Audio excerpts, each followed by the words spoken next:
बिस्मिल्लाहिर्रहमानिर्रहीम, अस्सलाम वालेकुम। आप देख रहे हैं प्रोग्राम आगाज़। मैं हूं आज़म रज़ाक और मेरे साथ हैं समन आवेद, आपकी होस्ट और आपकी दोस्त। जी। ये आपकी होस्ट भी हैं, आपकी दोस्त भी हैं और मैं तो ये बड़ा जेलस होते हैं। कुछ लगता ही नहीं आपका। जी जनाब, आज दिन जो है वो जुमेरात का है और मौसम कराची का बड़ा खुशगवार है। और कराची में तकरीबन वक्फे से कहीं ज़्यादा कहीं कम बारिश जो है वो हो रही है। लेकिन मेरी जो दोस्त और मेरी जो होस्ट हैं उनको बारिश नसीब नहीं है। उनके एरिया में बारिश नहीं हुई, पूरे कराची में बारिश हुई। नहीं, ऐसा नहीं हमारा है। पूरा स्टाफ जो है उन्होंने सबने मैसेजेस किए कि भाई बारिश हो रही है, ये हो रहा है, वो हो रहा है, लेकिन समझ नहीं कहाँ बारिश हो रही है। असल में मैं आपको बताती हूँ मेरे साथ हुआ क्या है ना। 6 बजे मेरे ड्राइवर ने कॉल की है, मुझे कहते हैं मैडम बारिश हो रही है। अब मैं अच्छा हो रही होगी, मैं अभी कमरे में हूँ, अब देखती हूँ बाहर जाके। थोड़ी देर बाद मुझे मेरी असिस्टेंट की कॉल आती है, मैम बारिश हो रही है। मैंने कहा पता नहीं ये शो होगा या नहीं, मतलब बता रहे हैं बारिश हो रही है, पता नहीं किस तरह की बारिश हो रही है। फिर मुझे उसके बाद आजम की कॉल आती है, एक्साइटमेंट से आजम की कॉल आती है और सुने आगे से। कल ये क्योंकि कह रहे थे एक बारिश वाले एक्सक्यूज ना दें, तो मुझे कहते हैं समन गुड मॉर्निंग। मैंने कहा गुड मॉर्निंग, उठ गई है? मैंने कहा नहीं, सो रही हूँ, बारिश हो रही है। मैंने कहा अच्छा तो नहीं तो हमारा तो जो है तो रास्ते बंद हो जाएंगे। मैंने कहा कल तो भी आप कह रहे थे। मैंने कहा था हमारा नहीं क्रू और मेकअप जो है ना वो नहीं हो पाएगा, मैंने आपसे ये कहा था। लेकिन भाई हमारी मेकअप आर्टिस्ट बड़ी डेडिकेटेड है और वो बड़ी मुश्किल से पहुंची। और मैं ऑन एयर इस बात का अप्रिशिएट करता हूँ, हमारा जितना भी क्रू है, जितने भी स्टाफ मेंबर हैं, सब ने इस बारिश के अंदर भी, क्योंकि हर किसी की अपनी फैसिलिटी है, हर कोई अपनी तरफ से अपने अरेंजमेंट से आता है, लेकिन सब माशाल्लाह से वो हमारे आज शो में जो है ना वो पहुंचे और मैं इस चीज़ का अप्रिशिएट करता हूँ। समझ इसकी वजह से हमारा शो थोड़ा लेट भी हो गया, जिसकी वजह से हम माजरत ख्वाह हैं। लेकिन कहने की बात सिर्फ ये है कि लेकिन जब मैं निकली हूँ अपने घर से और मैंने देखा है तो वहाँ पे बारिश नहीं थी। पूरे रास्ते मुझे फिर बारिश नहीं नजर आई, सिर्फ पानी नजर आया था। कहाँ से आई थी आप? मैं कोई टनल बनाया हुआ है आपने ऑफिस के? भाई कोई ऑफिस के बाहर कोई टनल, कोई सुरंग वुरंग है? पूरी दुनिया को बारिश मिली, इनको बारिश नहीं मिली। और मजे की बात है ये सारे भीगे हुए आए। पूरी दुनिया को बारिश मिली है, इनको नहीं मिली। भाई हमारा पूरा स्टाफ भीगा हुआ आया, ठीक है, लेकिन इनको बारिश नहीं मिली। बहरहाल ये तो चीज़ें चलती हैं, लेकिन समझ ये बारिश चले आज आपको नहीं मिली, लेकिन ये बारिश का सिलसिला 6 अगस्त तक इसी तरह जारी रहेगा। हाँ, न्यूज़ तो क्या पता आपको किसी दिन आपने टैक्स भरा है 2024 वाला?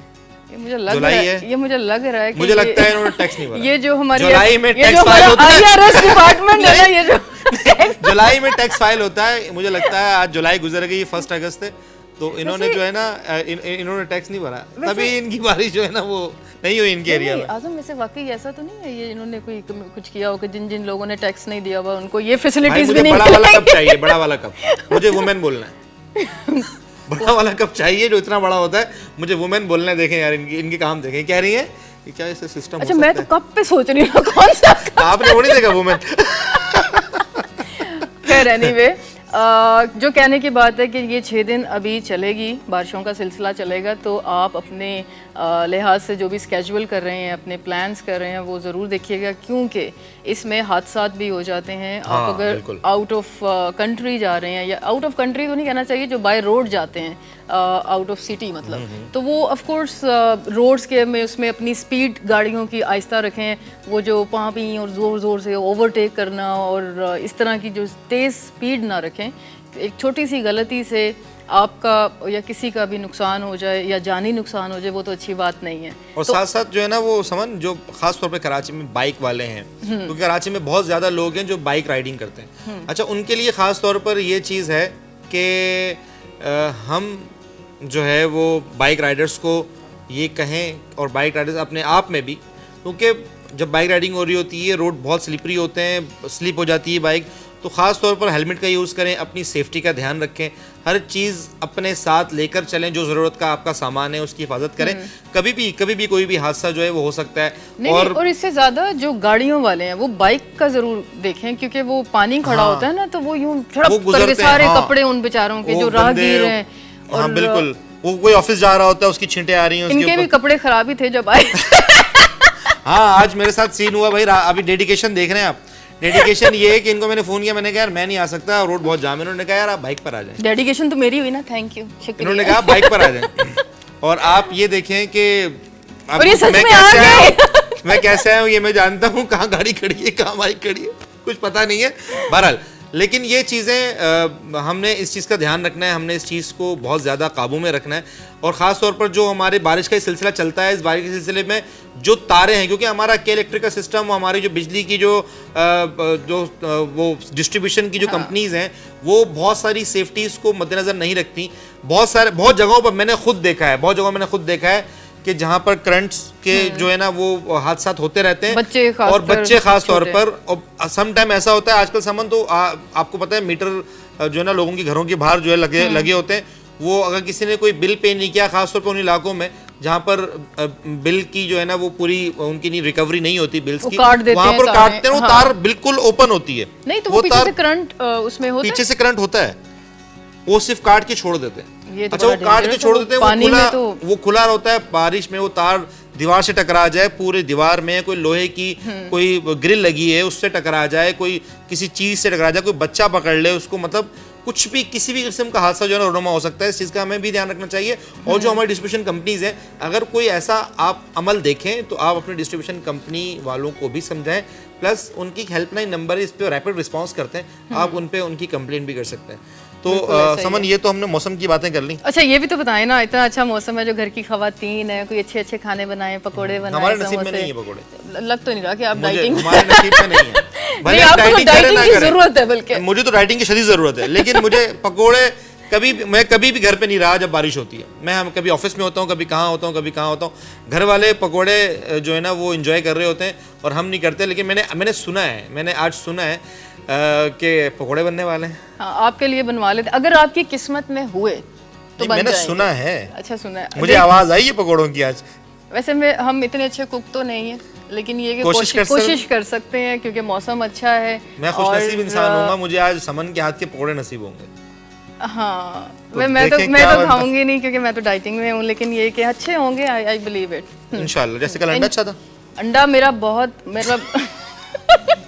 मैंने जो अंडा बनाया था बहुत अच्छा था, और क्योंकि शेफ ने मुझे ही मार्क्स दिए थे। देख लें। अच्छा, जो अंडा मैंने बनाया था वो बड़ा अच्छा था। अच्छा, अगस्त की आज 1 तारीख है समन, और 14 अगस्त जैसे कि हमारे अच्छा, वो झंडा होना चाहिए था। बारिश की वजह से झंडा भी नहीं आया, लेकिन खैर कोई बात नहीं। लेकिन अब मेरा कहने का मकसद ये है कि वैसे नॉर्मली ऐसा होता था कि हम जो अगस्त का महीना है वो बड़े जोशो खरोश से उसका इस्तकबाल भी करते थे, उसको मनाते भी थे, लेकिन अब वो जोश नज़र नहीं आता, ना आवाम में ना बच्चों में। वरना हमारे टाइम पर मैं जानता हूँ कि जब हम बचपन में छोटे थे तो हम झंडियाँ और 14 अगस्त के घरों की छतों पर हम झंडे लगा रहे होते थे, और घर वालों को तंग करते थे कि हमें ये चाहिए, ये बैच चाहिए, वो बैच चाहिए। चेस बैजी लग रहे होते थे, तो पता नहीं ख़वातीन चूड़ियाँ और वो पता नहीं क्या क्या चीज़ें कर रही होती थी। लेकिन अभी मुझे वो जोशो खरोश नज़र नहीं आया, स्टॉल्स मुझे वो नज़र नहीं आए। वरना 14 अगस्त से पहले, यानी कि अगस्त के महीने से पहले, जुलाई के मिड से जो झंडे हैं वो स्टॉल्स जो है ना वो रोड्स पर नजर आते थे। लेकिन इस बार मुझे समझ नजर नहीं आया। नहीं नजर आएंगे, उस तरीके से नहीं देख पा रहा हूँ चीजों को। सब्र करें, थोड़ा सा नजर आना शुरू हो जाएंगे। पहले से हो जाते थे। पहले आप ठीक कह रहे हैं, झंडियाँ लगती थी, लेकिन लगती 13 अगस्त से थी। 13 अगस्त की रात से होता था सिलसिला, और 14 के लिए बाकायदा बच्चों के स्कूल में फंक्शन हुआ करते थे, कंपटीशन होते थे। अभी तो इन्होंने स्टार्ट कर दिया 15 अगस्त के बाद स्कूल ओपन। मतलब वो आप, आई एग्री विद यू, इस हवाले से कौमी तराने, तकरीर जो करते थे बच्चे, नगमे करते थे, और वो जब होता था अभी भी, मतलब अगर नेशनल एंथम मतलब हम सुनते थे जब बचपन में या बाद में भी, और हमारे मतलब ये जो वो होते हैं ना, हाँ, वो खड़े हुए।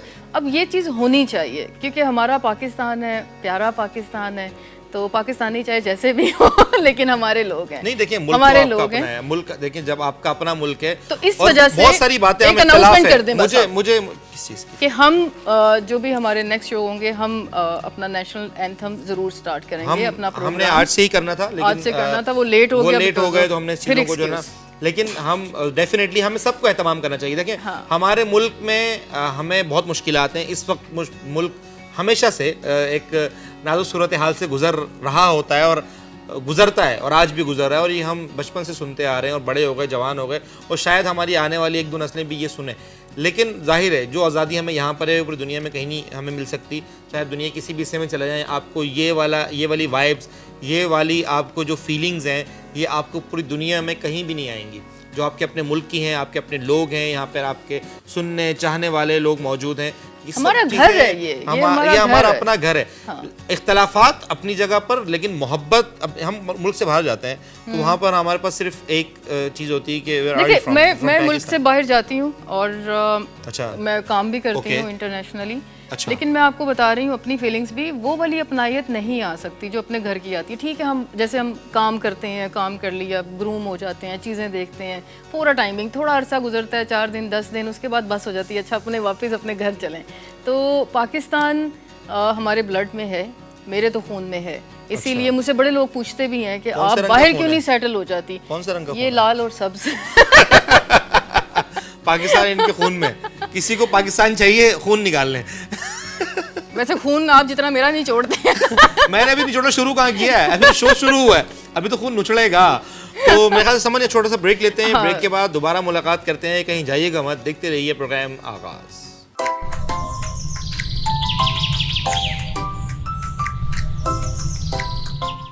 वेलकम बैक नाजरीन, एक बार फिर खुशामदीद कहते हैं आपको प्रोग्राम आगाज़ में। और अब हम अकेले नहीं रहे, हमारे साथ एक गेस्ट मौजूद है। और आप वैसे पहले भी अकेले नहीं थे, मैं साथ बैठी हुई तो मैंने बोला हम अकेले नहीं रहे। इसका मतलब है आपका दिमाग चल रहा है। हाँ, मेरा दिमाग एक्टिव है। ठीक है भाई, हम पहले भी हम अकेले नहीं थे, अभी मैंने इसलिए लफ्ज़ इस्तेमाल किया हम, ताकि इनको पता चल जाए कि हम का मतलब क्या होता है।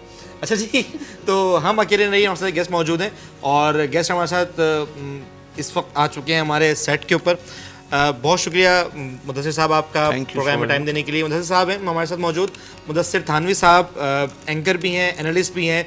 हम इनसे मुख्तलिफ बातों पर, मुख्तलिफ न्यूज़ पर तज्ज़िये भी लेंगे और इनसे इनकी ज़ाती ज़िंदगी के बारे में भी सवाल करेंगे, और अगर हमें कुछ और पूछना पड़े तो वो भी हम ज़रूर पूछेंगे आपसे। बहुत शुक्रिया प्रोग्राम में टाइम देने के लिए। Thank you so very much, आप दोनों का आपने बुलाया, बहुत शुक्रिया।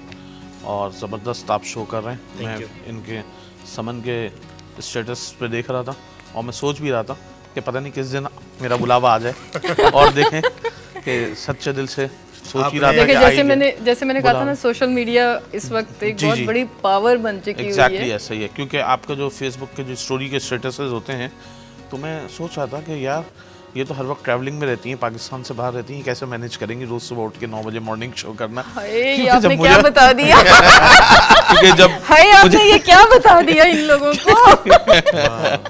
क्योंकि जब मुझे मॉर्निंग शो की ऑफर हुई थी ना, तो ATV से, तो मैंने माजरत कर ली, क्योंकि मैं सुबह रोज उठ के 9 बजे नहीं आ सकता। ये बहुत बड़ी जिम्मेदारी है, क्योंकि मेरा काम कारोबार ऐसा है कि मैं ऑफिस पहुंचता हूँ 11 साढ़े 11 बजे 12 बजे तक, तो मैं उठने का थोड़ा सा देर से ही उठता हूँ 10। और रात को कराची में आपको पता है लाइफ भी अच्छी है कि रात को सोते सोते 2-3 बज जाते हैं, 3:30 बज जाते हैं। नॉर्मल सी बात है। जी, तो इस वजह से। तो थानवी साहब, आज आप कैसे आ गए? आपके बुलाने पे आ गया, वरना तो मुझे कोई बुला नहीं सकता था और मैं आ नहीं सकता था। वो पता है, ये क्रेडिट भी आपको अकेले को जाता है। वैसे ये जो इम्प्रेशन थे ना आपके, आप एक्टिंग में आ सकते हैं। आपका मैं बहुत कुछ में आ सकता होता अगर मैं थानवी ना होता तो। मेरी फैमिली जो वो है ना, आप समझ लीजिए कि जो बाउंड्रीज हैं उसके मैं उसके अंदर महदूद हूँ। एग्जैक्टली ऐसा ही है। तो मैं एंकर भी हूँ ना, तो मैं थ्रू आउट डिबेटर भी रहा हूँ यूनिवर्सिटी के अंदर, और एक्सटेम्पोरियस डिबेटिंग करता था मैं स्कूल, कॉलेज, यूनिवर्सिटी। मैंने ग्रेनिच यूनिवर्सिटी से पढ़ा है, मैं इस्लामाबाद तक यूनिवर्सिटी को प्रेजेंट किया, कराची, लाहौर, जामशूर, बहुत जगहों पे हम गए। तो मैं एक्सटेम्पोरियस डिबेट करता था, लिखा हुआ नहीं पढ़ता था। अच्छा जी। तो ये है। तो इस वजह से। तो अब शौक क्या है आपके? सारे तो नहीं बता सकते टीवी पे, लेकिन कुछ बता देते हैं। आज आप बता दें। एक दो वो बता दें जो वाकई नहीं बता सकते आप। किसी तो नहीं बताने। क्योंकि जब ये अपने फेसबुक पे लगाएंगी ना, तो वहाँ 525 म्यूचुअल फ्रेंड देख रहे होंगे। आपको पता है ये बात। अच्छा, वैसे एक बात बताएं, इसको मुनाफिकत नहीं कहते? नहीं, इसको कहते हैं अल्लाह सबका पर्दा रखे। अल्लाह सबका पर्दा रखे। नहीं मतलब ये देखिए, इसके अंदर कुछ तो है। देखिए, आपकी जिंदगी एक दफा मिलती है, हर एक को एक दफा मिलती है ना। मुझे 2 दफा मिली है, मैं एक दफा मरते मरते बच गया हूँ, इसलिए मुझे 2 दफा। कैसे? हम लोग नारायण पे थे आज से कुछ 2013-14 के अंदर, तो हमारी गाड़ी थोड़ी खाई में टिल्ट हो गई। गिरी तो नहीं ना? नहीं, टिल्ट होके थोड़ी जब गिरी तो वो नीचे एक बड़ा दरख्त भी था और बिल्कुल हल्की सी उसमें, मतलब वो आप समझिए कि टेनी में फंस स्टक गई। एग्जैक्टली। अगर वो नहीं होती ना तो फिर वो अगर वो मजबूत शाखें नहीं होती, तो 2014 की करोला थी, टोयोटा करोला उस ज़माने में, तो वो जो है ना वो बिल्कुल स्टक हो गई। तो खैर 15 मिनट लगे बाहर निकलने में, लेकिन अल्लाह का शुक्र अल्हम्दुलिल्लाह हो गया। ये देखिए वाकई एक नई ज़िंदगी है। और उस एरियाज़ में नीचे बहुत गहरी खाई और आपकी गाड़ी एक दरख्त में फंस के अल्लाह ने आप लोगों की जान बचा ली। उस वक्त क्या सिचुएशन थी? कोई होता है ना कि बस सामने मौत नजर आ रही है, क्या कलमे शलमे पढ़ लिए होंगे? ये बात तो सही है, कलमा भी पढ़ा कुछ अल्लाह ताला से, और लेकिन ये कि ईमान था कि अगर लिखी है तो आ गई, और नहीं लिखी होगी तो बाहर आ जाए। डेफिनेटली, ये तो हम सबका कुछ उस टाइम पे ऐसी कैफियत थी कि काश मैं ये कर लेता, काश मैं गाना गा लेता, काश मैं उस लड़की से मिल लेता। मैं तो वहाँ पे मुझे कोई गानों की तो सूझ नहीं रही थी ना मुझे वहाँ। नहीं, एक होता है ना जिंदगी में ये कर लेना, उस चीज की गाना जरूर अपने शौक के हिसाब से। नहीं, मैं बहुत कुछ अल्लाह ने, असल में शुक्र है परवरदिगार का, अल्लाह ने छोटी उम्र में बहुत कुछ दिखाया। दुनिया काफ़ी ट्रैवल की, अमेरिका तक घूमे, हज किए, उम्रे किए।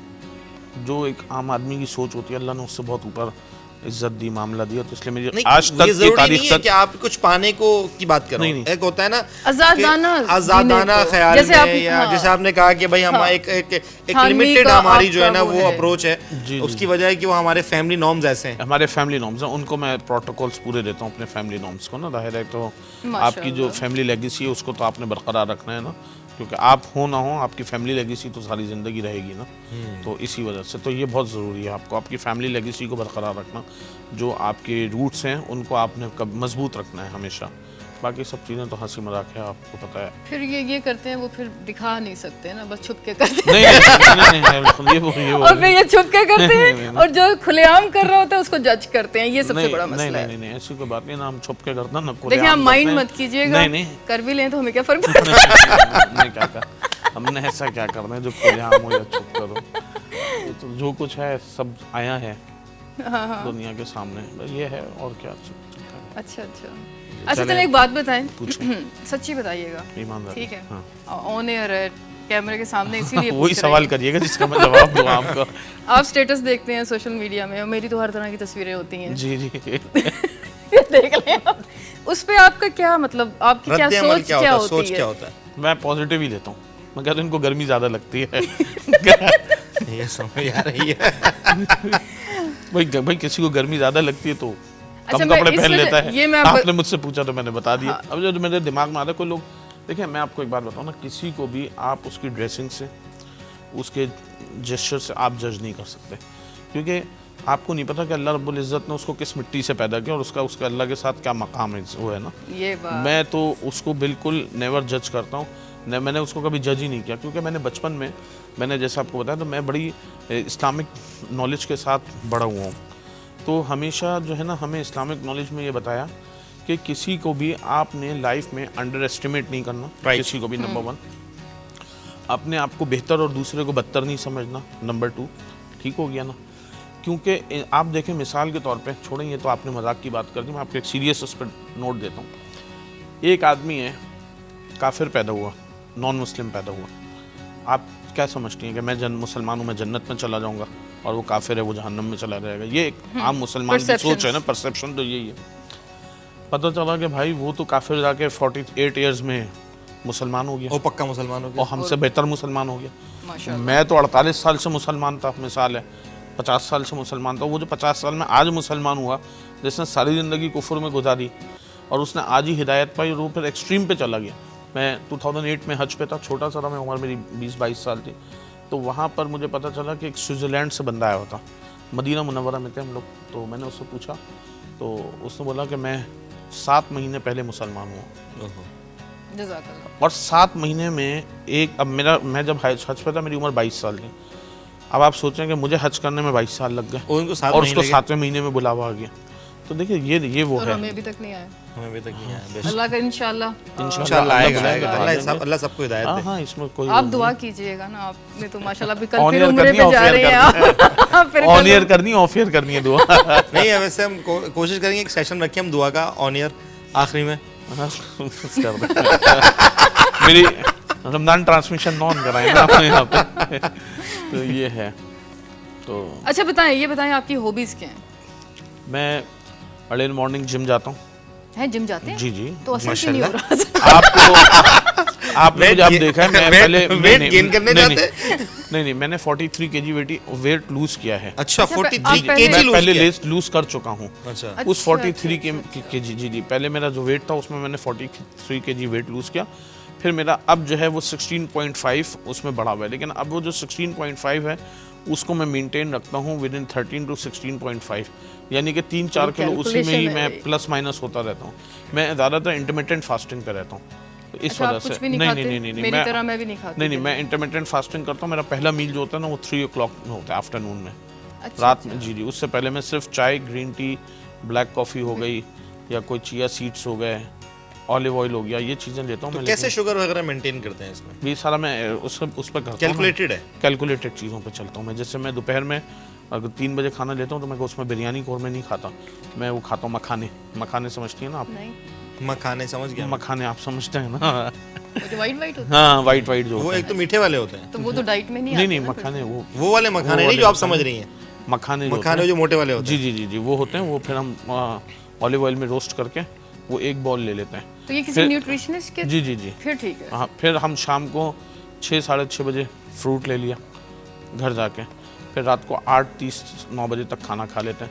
फिर कहीं पे भी, आपको पता है मैं भी कहीं ना कहीं सोशलाइजेशन में रहता हूँ, मैं अमूमी तौर पे घर से खाना खा के निकलता हूँ। तो बाहर तो बड़ी ये जंक फूड तो नहीं, जंक फूड तो मैं नहीं खाता। वैसे मैं आपको एक टिप दूं? हाँ बिल्कुल दें। ब्लैक कॉफी शुरू कर दें।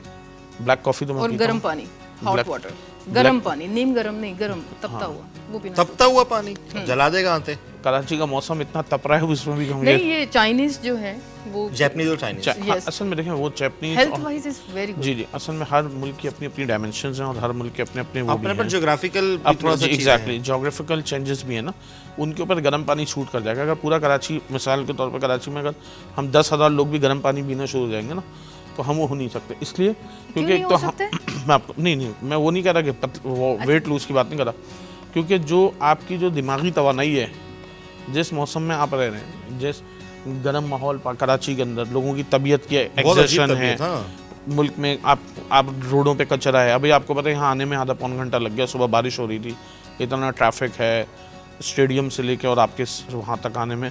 तो अब जब इंसान का ना फिर दिमाग वो हो रहा होता है, आप उसमें मजीद गर्म पानी पियेंगे ना, इंसान भी खुद ही उबल रहा होगा। फिर आपको पता है सारा दिन ऑफिस के अंदर इधर उधर बैटिंग ही कर रहा होगा। इसको ये एक्सक्यूजेस ऐसी नहीं चलेंगी। नहीं मैं पानी ठंडा नहीं पीता, पानी तो मैं नहीं, सादा पानी। माशाल्लाह एसी वाली गाड़ी आपकी, घर में एसी, ऑफिस में एसी, तो आपको कौन सी गर्मी है? ये ऐसा कोई सीन नहीं है। सवाल तो आपने किया, जवाब भी लेना आप। देखिए आपने अपना जवाब जरूर दिया, लेकिन इसका ताल्लुक जो है जवाब नहीं दिया उन्होंने।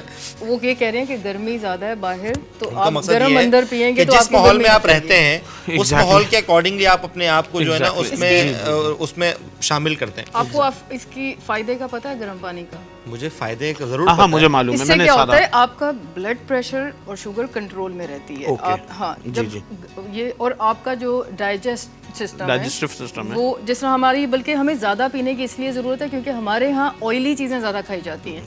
चाइनीज़ बॉइल्ड खाते हैं, चाहे वो राइस हो, एवरीथिंग उन्होंने पानी में सब चीज़ें डालते हैं उसके बाद, लेकिन यहाँ पे हर चीज़ पानी में नहीं ऑयल में पकती है, खाने मसाले ये वो, तो हमें ज़्यादा आपको पता है जब हम 2020 के अंदर जब कोरोना आया, आपने जो बात की, तो मेरे कुछ क्लोज जानने वाले बरतानिया में डॉक्टर हैं लंदन में, तो इटली के अंदर बहुत सारी अमवात हो रही थी, बहुत ज़्यादा हो रही थी, आपको पता है इटली में सबसे ज़्यादा हुई। तो उस वक़्त जब पाकिस्तान के ऊपर रिसर्च की कि यार दुनिया में लोग मर रहे हैं, पाकिस्तान में उस हिसाब से मरे नहीं, इन्हें कुछ नहीं हो रहा। तो हम लंदन में हमारे दोस्त थे, तो एक दफ़ा मेरी रात को बात हो रही थी, तो उन्होंने कहा हमने पाकिस्तान पे रिसर्च की, यहाँ पे गोरे डॉक्टरों ने, कि पाकिस्तान में, तो पता चला कि जो अभी आप कह रही थी कि हमें कौरमे और कुन्ने कढ़ाइयाँ खा खा के, तेज़ मिर्चें, बादियान, लौंगें, ये जो गरम मसालों से हम खाने बनाते हैं जिससे, और इसके अलावा जो हमारे यहाँ पान, गुटके, मावे जैसी जो ताकतवर चीज़ें हैं जो हमारे इम्यूनिटी को इतना मजबूत कर देती हैं। फिर हमारे यहाँ सबसे बड़ी बात यह है ना कि पॉजिटिव लें भैया, आप उसको नेगेटिव लें, हमारे यहाँ अमीर गरीब दरमियाना तबका जो है ना, सब स्ट्रीट फूड के सब यूज्ड टू हैं। ये नहीं कह सकती आप, वो हर तरह का, वो हर तरीके का। आप जाके देखें, हुसैनाबाद चले जाएं, दोराजी चले जाएं, कराची के अंदर बंस रोड चले जाएं, तो ऐसा थोड़ी है कि वो कोई हम और आप जाके कहीं 5 स्टार में बैठेंगे और को वहाँ पे नहीं, वहाँ तो भाई बड़ी बड़ी गाड़ियाँ ऐसी आपको नजर आएंगी, तो हमारे यहाँ हाइजेनिक फूड का इतना कॉन्सेप्ट नहीं है। इस वजह से हमारी इम्यूनिटीज मजबूत हैं। हमारे यहाँ तो लोगों को पैसे दे के दवाएं लगा लगा के लोगों को बीमार कर रहे हैं। वैसे नहीं होते, ये हडाराम कौम है हम लोग, आप इतनी आराम से नहीं बीमार होते हम। मैं आपको सही बता रहा हूँ, क्योंकि हमारी इम्यूनिटी इतनी इम्यूनिटी मजबूत हो गई है। भाई देखिए ना कैसे होता है। अब बात ये, आपने जैसे कहा कि घर में, गाड़ी में, दफ्तर में एसी है, तो ये एसी जो है यही तो हमें बीमार कर रही है। एसी बीमार कर रहा है ना। आप देखें जो आम आदमी है, जो कॉमन मैन बगैर एसी के रहता है, उसकी लाइफ में, क्वालिटी ऑफ लाइफ में हमसे बेहतर है वो।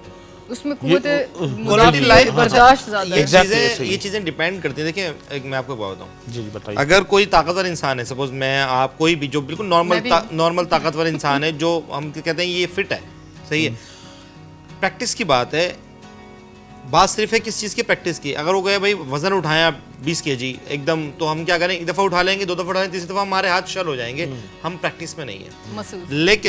लेकिन अगर आप किसी मजदूर को कहें जो आपसे कमज़ोर भी होगा, जो शायद किसी उसको ब्लड प्रेशर या शुगर का मरीज़ भी होगा, लेकिन वो रोज़ वही काम कर रहा होगा, तो वो क्या होगा, वो आसानी से उठा लेगा, और वो शायद वो मल्टीपल टाइम उठा ले। जब मैंने 2018 में अपना वर्कआउट स्टार्ट किया था ना, तो मुझसे एक पुशअप नहीं लगता था। एक तो मेरा वेट बहुत था, जिम वाले भी 2-3 आदमी मिलके मुझे ट्रेन करते थे।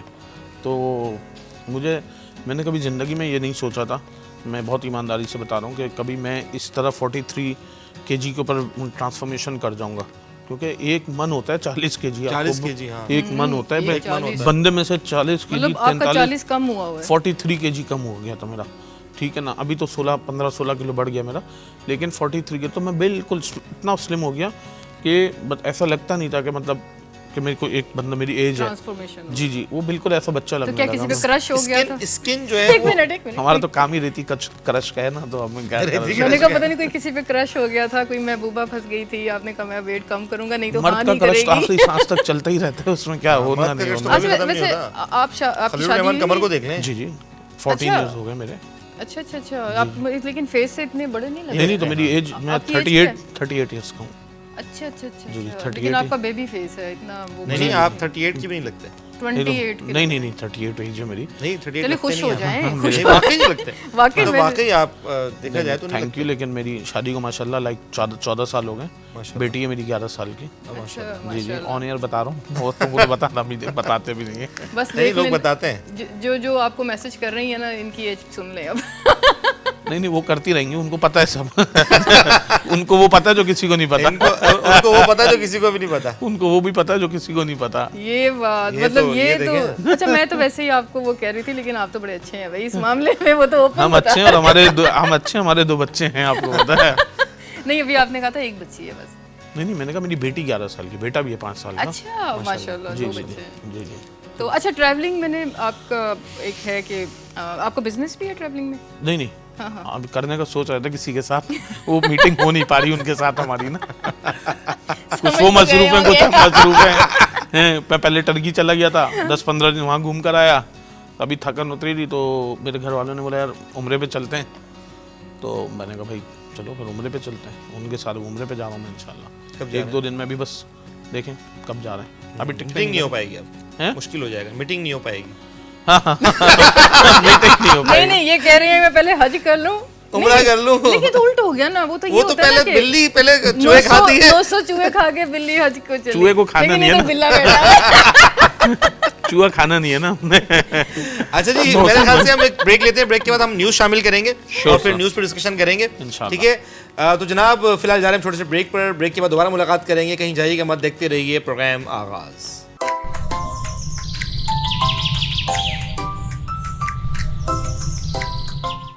वेलकम बैक नाज़रीन, एक बार फिर खुशामदीद कहते हैं आपको प्रोग्राम आगाज़ में। और जैसे कि आप लोग जानते हैं कि कल से एक न्यूज़ गर्दिश कर रही है पूरी इलेक्ट्रॉनिक मीडिया पर, अखबारात में, सोशल मीडिया पर, और वो एक अफसोसनाक ख़बर, जैसे कि आप लोग जानते हैं कि इस्माइल हानिया साहब जिनको ईरान में शहीद कर दिया गया मिज़ाइल हमले में, और ईरान ने कहा है कि हम इसकी जो है ना वो इसका प्रॉपर बदला लेंगे। एक जो इज़राइल है उन्होंने एक ट्वीट किया था जिसमें इन्होंने इस्माइल हानिया की एक पिक्चर अपलोड की और उस पर लिखा एलिमिनेटेड, और उसके बाद में वो ट्विटर से वो पिक्चर डिलीट कर दी गई, तो लोगों ने यह हंस किया और जो तज्जिया करा रहे हैं वो भी ये कहते हैं कि इसका मतलब ये है कि इस हमले में इसराइल पूरा शामिल है और इसराइल ने ये हमला करवाया, जो कि ईरान क्लेम करता है कि किसी और मुल्क से ये हमला हुआ है। किस मुल्क से हुआ है इस बात की तशख़ीस की जा रही है। और अमेरिका के बयान ये है कि वो कहते हैं कि हमें इस हमले के बारे में कोई मालूमात नहीं है और इस हमले में हम शामिल नहीं हैं, हमें इस हमले के बारे में किसी किस्म की कोई मालूमात नहीं थी। लेकिन अगर मज़ाहमती जो लोग हैं, जैसे कि हमास की अपनी तंजीम जो फ़लस्तीन में मज़ाहमत कर रही है, और ऑल भी तंजीम जो हैं वो खड़ी हो गई हैं उनके साथ देने के लिए, मुख्तलिफ जो ममालिक हैं उन्होंने भी बहुत शदीद मज़म्मत की, जिसमें पाकिस्तान का भी एक शदीद एहतजाज रिकॉर्ड किया गया है कि इस्माइल हानिया के जो इन्होंने मिसाइल हमले में शहीद किया, इसके ऊपर पाकिस्तान के भी शदीद रद्द अमल है। और पाकिस्तान में मुख्तलिफ जगहों पर नमाज जनाजा भी गायबाना तौर पर अदा की गई है। लेकिन अमेरिका इसके साथ एक और बात करता है, वो ये करता है कि अगर इसराइल पर हमला किया गया तो हम इसराइल की हिमायत करेंगे। तो थानवी साहब, आप कैसे देखते हैं इस पूरे सिनेरियो को, जिसमें अमेरिका ये कह रहा है कि हमें पता नहीं है इस हमले का, लेकिन अगर इसराइल पे हमला हुआ तो हम इसराइल की हिमायत करेंगे? नहीं, देखिए, ये तो बात आपको फैक्ट्स तो पता है कि हमेशा इसराइल और अमेरिका हमेशा से साथ रहे हैं और ब्रदरहुड कंट्रीज़ हैं, एक दूसरे को हमेशा फाइनेंशियली मॉरली सपोर्ट करते हैं एक दूसरे को, इसमें तो कोई दूसरी राय नहीं है। लेकिन इस वक्त जो मैं समझता हूँ, मेरी ज़ाती राय है, इस राय से आप इत्तफाक करते हैं या नहीं करते, किसी ने भी हमला किया हो, क्योंकि अभी तक तो ज़ाहिर है उसकी कोई आप रिपोर्ट तो आई नहीं है फाइनल कि किसने उसको किया है, लेकिन ईरान की जिम्मेदारी थी, ईरान के वो मेहमान थे। लेकिन जितना फ़लस्तीन में हम और आप बचपन से सुनते आ रहे हैं कि कितना जुल्म सितम के गढ़ है फ़लस्तीन ना, कितना, तो वहाँ पे उसने अपनी ज़िंदगी के 50-55 साल गुजारे, वहाँ पे उसको कोई शहीद नहीं करा, किसी ने उसके ऊपर मिसाइल नहीं दागा, और ईरान के ऊपर हो गए। तो ईरान की जिम्मेदारी थी कि अपने मेहमान की इज्जत का दिफा करते, हिफाजत करते। तो अब तो वो तो जो भी होगी रिपोर्ट, जिसने भी किया उसको, एक्स ने किया, वाई ने किया या जेड ने किया उसको, वो तो अब बात की रिपोर्ट से क्या हो सकता है, जाने वाला तो चला गया, अल्लाह उसकी मग़फ़िरत फरमाए। और हमारा इस्लाम का लीडर था और एक ज़ाहिर है उसकी अपनी एक कंट्रीब्यूशन थी इस्लामिक कंट्रीज़ के लिए, अपने वतन के लिए, लेकिन अल्लाह ताला उनकी मग़फ़िरत करे। लेकिन जिस तरह उनको शहीद किया गया, इस पर हर मुसलमान के लिए एक लम्हा फ़िक्रिया है। ये किसी भी वक्त किसी भी मुल्क में कहीं पे भी हो सकता है, और फिर बाद में उसकी भी रिपोर्टें बनती रहेंगी, किसने मिसाइल किया, कौन किसके साथ है, किसके साथ नहीं है, ये सब सेकेंडरी बातें होती हैं। लेकिन सबसे पहले मैं आपके प्रोग्राम में आया हूँ ना, आपकी टीम को चाहिए कि अपने मेहमान को यहाँ पे आप उसको प्रोटोकॉल दें, हिफाजत करें, तो आप उसको एक रिस्पॉन्सिबिलिटी है ना आपकी। मैं जब आया तो आपकी कोऑर्डिनेटर ने कहा, थानी साहब आपकी गाड़ी अंदर पार्क होगी, बाहर नहीं होगी, उसने रिस्पेक्ट किया ना उस बात को, तो हमें अच्छा लगा कि भाई चलो, वो है, बाहर भी खड़ी हो सकती थी गाड़ी, तो उसमें क्या है। लेकिन आपने, जब आप अपने किसी भी गेस्ट को ऑनर करते हैं, रिस्पेक्ट करते हैं, तो उसकी हिफाजत की जिम्मेदारी आपकी होती है, क्योंकि आप इस वक्त होस्ट हैं। तो ईरान उसको होस्ट कर रहा था, ईरान को चाहिए था कि इसके ऊपर वो हिफाजत की जिम्मेदारी लेता मुकम्मल तौर पे, क्योंकि अगर खुदा न खास्ता यही बात किसी और मुल्क में हो जाती, पाकिस्तान में हो जाती, तो पूरी आलमी मीडिया तो पाकिस्तान के खिलाफ तो एक नया प्रोपेगेंडा खड़ा हो जाना था। नहीं तो अभी ऐसा नहीं है कि क्रिकेट टीमें आने से मना करती हैं, ये सारी चीज़ें आप देखें ना, कि कोई आपके यहाँ टीमें आने को इनकार करती हैं कि जी अभी 2024-5 के अंदर जो एक हो रहा है चैंपियंस ट्रॉफी हो रही है, उसमें इंडिया ने आने से मना कर दिया पाकिस्तान के अंदर सिक्योरिटी खुदशात की वजह से। इंडिया की तो प्रॉब्लम्स रहती हैं पाकिस्तान के ना, वो तो हम सबको नहीं, वो असल में इंडिया की टीम मना करती है, पूरी दुनिया की करने के बाद आप भी ट्रैवलिंग करती हैं, आप इंडिया को हमसे जो भी प्रॉब्लम है, लेकिन आगे बहुत निकल गए वो लोग। नहीं, आगे तो निकलना तो एक बहस नहीं है ना, कंपैरिजन ही नहीं है ना, कंपैरिजन नहीं। अच्छा, वो तो खैर इंडिया की, अब तो हम अलग ट्रैक पे निकल जाएंगे। लेकिन अभी मैं ये जानना चाह रहा हूँ आपसे कि आप क्या समझते हैं कि बहुत शदीद रद्द अमल है ईरान का, तो ईरान अमली तौर पर भी कुछ इस पे कोई हिकमत अमली इख्तियार करेगा या नहीं करेगा? ये बयानात तक ईरान एक इटसेल्फ एक स्ट्रॉन्ग कंट्री है, जाहिर है वो करेंगे, क्यों नहीं करेंगे ईरान वालों का। और जाहिर है अब तो नेगोशिएशंस होंगी, टेबल टॉक्स करेंगे, बात करेंगे, जाहिर है उसमें तमाम आलमी मीडिया, उसमें तमाम इस्लामी ममालिक को ऑन बोर्ड लेंगे, अमेरिका से बात करेंगे, इसराइल से बात करेंगे, वो तो उसमें तो वो दूसरी राय नहीं है। जाहिर है वो भी एक स्टेट है ना, ईरान कोई छोटी मोटी वो तो। लेकिन बहुत सारे ममालिक ऐसे हैं जिनकी मजम्मत आई है, जैसे चीन आई है, रशिया की आई है, इस तरह जो उनकी तदफीन है वो कल दोहा में होगी, और बहुत सारे तमाम ऑलमोस्ट तकरीबन जितने भी एशियन ममालिक हैं उन सब ने इस चीज़ पर जो है ना वो काफ़ी मजम्मत भी की है और इस हमले को एक तरह की दहशतगर्दी करार दिया।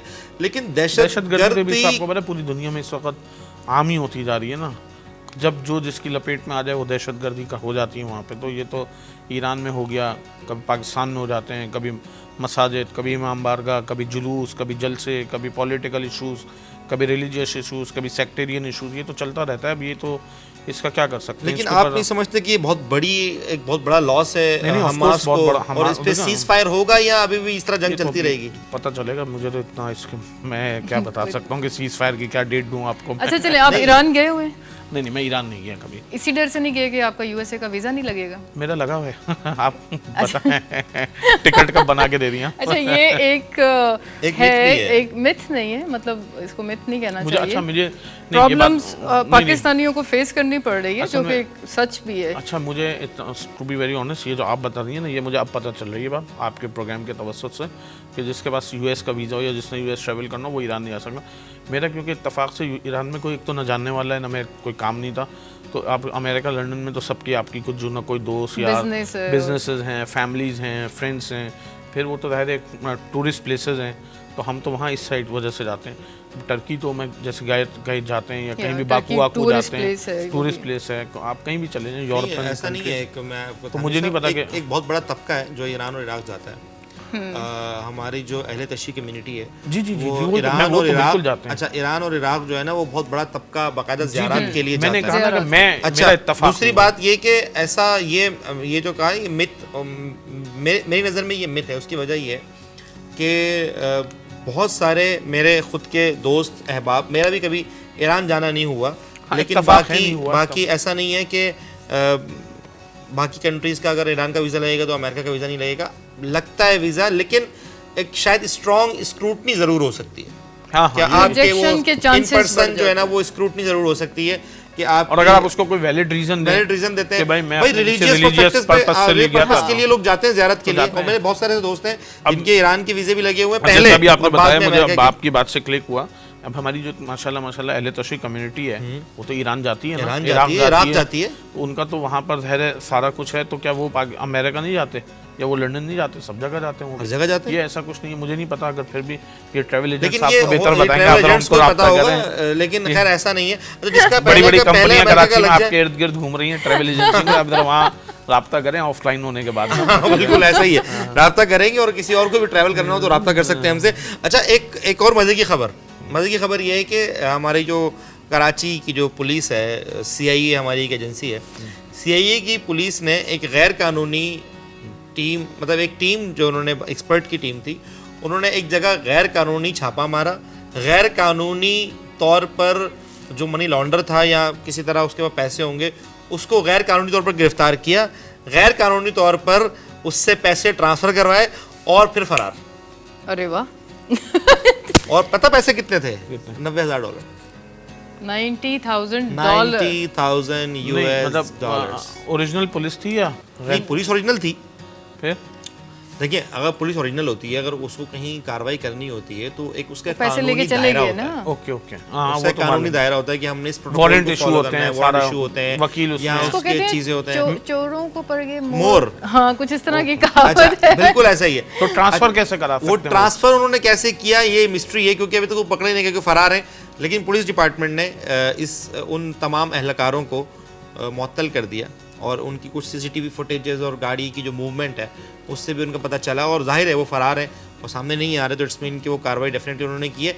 तो हमारी पुलिस में, आप कराची में रहते हैं, मैं भी कराची में रहता हूँ, मैं सहाफ़त की है मैंने काफ़ी अर्सा। तो कराची में ये जो चीज़ें हैं, पुलिस की जो अगवा की कार्रवाइयाँ हैं, इसको किस तरह देखते हैं? देखिए, इसमें पुलिस को निशाना बनाना या किसी इदारे को, अच्छे और बुरे लोग तो आपको हर जगह मिलेंगे। हॉस्पिटल में मिलेंगे, स्कूल्स में मिलेंगे, एयरलाइन में मिल जाएंगे। अल्लाह माफ़ करे, कहना नहीं चाहिए कि आपको मजहबी जगहों पे भी अच्छे बुरे लोग मिल जाते हैं। ये वो नहीं है। आप में इसको पुलिस को टारगेट करें या हम किसी टारगेट नहीं करें, तो स्पेसिफिकली उन लोगों को टारगेट करें। वो जो लोग हैं, देखें ना, मैंने वही कहा ना, वो तो कोई भी हो सकता है। अभी हम 5-7 लोग पीछे बैठे हैं, इनमें कुछ अच्छे हैं, कुछ बुरे हैं। तो उसमें मैं चैनल को या किसी को वो करना, ये मैं तो बहुत ही न्यूट्रल बात करने का हमेशा से आदी रहा हूँ। तो उसके अंदर अब वो काम है, उसमें अच्छे बुरे होते हैं। कहीं कहीं हमें रोक लेते हैं पुलिस वाले, तो सलूट मार के भी छोड़ देते हैं। कभी नहीं होते तो उतार के आपको पूरी भी गाड़ी salute की मारते हैं? चेकिंग भी कर लेते हैं। आपको क्यों सलूट मारते बड़ी गाड़ी, बड़ा चश्मा। नहीं आपको सलूट, मैं ये जानना चाहता हूँ पुलिस वाले आपको सलूट मारते हैं? सलूट वो वाला सलूट नहीं, अफसर वाला नहीं, नहीं, आपने मतलब बोला- सलाम दुआ वाला। हाँ, सलाम दुआ अरे, वाला। अच्छा मैं ये मजाक कर रहा है, हूँ। नहीं मजाक नहीं, जो बात है जिनकी चलो जीपी नंबर प्लेट तो समझ आती है कि वो ऑफिसर्स हैं, ब्यूरोक्रेट्स हैं, पढ़े लिखे हमारे ऑफिसर्स हैं, हमें रिस्पेक्ट देनी चाहिए। लेकिन मैं अपना एक किस्सा सुना देती हूँ। सी व्यू रोड आपने देखी होगी मैकडॉनल्ड्स के सामने जो है, तो मैं चला रही थी गाड़ी अपनी, तो मुझे रोक दिया ना कि आपने सिग्नल तोड़ा है। हालांकि मैंने तोड़ा नहीं था, मैंने नहीं तोड़ा था, तो बस उन्होंने देखा कि लड़की ट्रैफिक वार्डन्स थे? हाँ, ट्रैफिक वार्डन्स थे, हाँ। हाँ, तो अब वहाँ पे रेड पे है, मुझे रोका हुआ है, और वहाँ पे 2, 3, 4 बड़ी बड़ी गाड़ियाँ गई हैं, मतलब वो लैंड क्रूजर थी और इस तरह की ब्लैक, और टेंट जो है वो शीशे जिसमें देख भी नहीं सकते बिल्कुल, मतलब उसमें भी टेंटेड में भी एक कुछ किस्में होती है ना कि थोड़ा सा नजर आ बहुत सारा वाला था। अच्छा उन दिनों में वो भी मना था, ये मैं बात कर रही हूँ 2017-18 की। तो 17-18 में मैं जरा छोटी थी, बाल जरा छोटे थे, तो हमने बोला छोटी बच्ची है, पकड़ लो ये देखिए पकड़ लो इसको। ये उस वक्त भी छोटी नहीं थी। अच्छा उन दिनों में मैं शो बिजनेस में थी, तो अब मुझे एक है शुरू से ही, तो मैंने तो उनसे लड़ाई शुरू कर दी। मैंने कहा आपने मुझे रोका हुआ है, नहीं तो देखें अपने हक के लिए जरूर लड़ें, अपने हक के लिए जरूर लड़ें। क्या कहा? तो मैंने तो उनसे बोला, मैंने कहा मैं तो वीडियो बना के अभी भी भेज भी सकती हूँ कि आप जो वाकई तोड़ के जा रहे हैं उनको आप नहीं रोक रहे, मैं सिर्फ यहाँ पे अकेली हूँ और आप देख रहे हैं कि मैंने नहीं तोड़ा। उनको लगा कि वो डर जाएगी या समथिंग। तो ये पावर टेकिंग जो है ना, गलत पावर का इस्तेमाल हमारे कुछ लोग करते हैं जो कि गलत है। आप क्योंकि मैंने बार बार जिक्र करना पड़ता है कि जो पावर कल्चर है ना, ये अब कराची पाकिस्तान की हद तक नहीं रहा, ये दुनिया में आगे एक्सटेंड कर गया है, ठीक है ना। आप देखिए ना, आप अभी देखें मदीना मुनव्वरा में, अगर आपने वो तस्वीर देखी हो कितनी वायरल हुई है, अल्लाह ताला माफ़ करे, कहना नहीं चाहिए, रोज़े रसूल सल्लल्लाहु अलैहि वसल्लम, हमारी जानें, हमारे माल, सब कुछ हमारे अल्लाह के रसूल पे कुर्बान हो जाए। जो वहाँ के जो बड़े हैं, मोहतमिम जो हैं, वहाँ के जो गवर्नर्स हैं, वो किस तरह गाड़ियाँ ला के रोज़े के ऊपर खड़ी कर देते हैं। कंट्रोवर्सी चली थी, मैं थोड़ा तफसील से बात करते हैं। हाँ, इसके ऊपर देखें ना, अब भाई वहाँ पे अब हम और आप जाते हैं तो किस तरह जाते हैं, अदब से, एहतराम से, नज़र झुका के जाते हैं। वहाँ पर वो जाते हैं अपनी गाड़ियों के अंदर। ये एक कल्चर अजीब लोगों की मेंटालिटी में डेवलप हो गया है, ठीक है ना। शूरते को आप मिलेंगी, मैं मिलूंगा तो डिफरेंट तरीके से ट्रीट करेगा।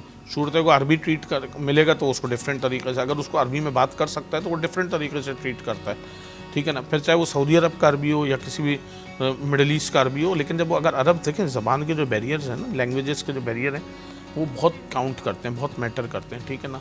तो इसका मतलब है कि सड़क में अगर लड़की जा रही है तो वो तंग करेंगे, अगर बड़ी गाड़ी जा रही है। उन्होंने कहा ना कि वो पावर जो है ना, अभी जो बात हो रही है ना पावर कल्चर। अच्छा ये भी मैं आपको बता दूं, उसके बाद जब अभी आज तक किसी ने नहीं किया, उसके बाद जब आप चेंज, आपकी पर्सनैलिटी चेंज होती है, आप खुद पावरफुल नजर आना शुरू होते हैं, तो सच में ये चीज़ें नहीं होती, उल्टा वो आपको सलाम करते हैं। मेरा ऑफिस है स्कीम 33 में ना, सफूरा संदा, तो मैं सुबह जिम से जाता था, तो मेरे पास रोज़ उस गाड़ी, बड़ी गाड़ी थी मेरे पास, तो रोज़ गुजरता था, कभी पुलिस वालों ने हाथ भी नहीं दिया। तो एक दफ़ा ट्रैफिक पुलिस वालों ने मुझे हाथ दे दिया।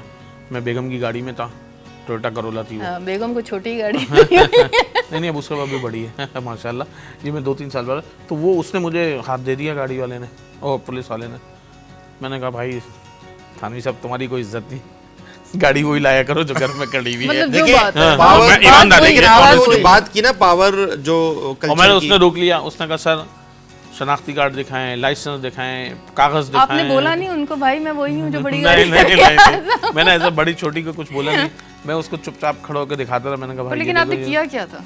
कुछ भी नहीं किया, बस वो नहीं सिग्नल पे स्नैप चेकिंग जो होती है ना, रुक के चेक करना गाड़ी को, कागज चेक करना। अच्छा एक बात बताएं, आप बाहर जैसे जाते हैं और आपको बाकी जैसे लोग जाते हैं जो क्लीन शेव है, इससे कोई फर्क पड़ता है? मुझे तो नहीं पड़ा। आपको कभी ऐसा फील हुआ कि मुझे अजीब तरीके से लोग डर रहे हैं? अच्छा रिलीजियस पॉइंट ऑफ व्यू से बात कर रही हैं?